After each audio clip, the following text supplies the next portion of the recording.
ఏ ప్రధానమంత్రి అయితే అధికారంలో ఉండగా తెలంగాణ రాష్ట్రం ఏర్పడ్డదో ఆ ప్రధానమంత్రి కాలం చేస్తే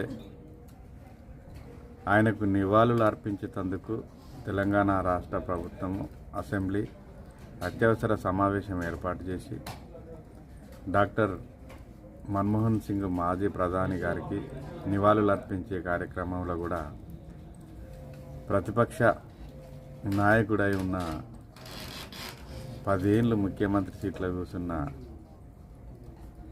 కేసీఆర్ అసెంబ్లీకి రాకపోవడం అంటే కేసీఆర్ ఎంతకు దిగజారిండో దీన్ని బట్టే అర్థమవుతుంది. మరీ ఇంత అహంకారం పనికిరాదు కేసీఆర్. మీ పతనం ఇంకా మీరే కొని తెచ్చుకుంటారు అనేది దీన్ని బట్టి అర్థమవుతుంది. అది మీకు అర్థమవుతుందో లేదో తెలియదు మరిగా.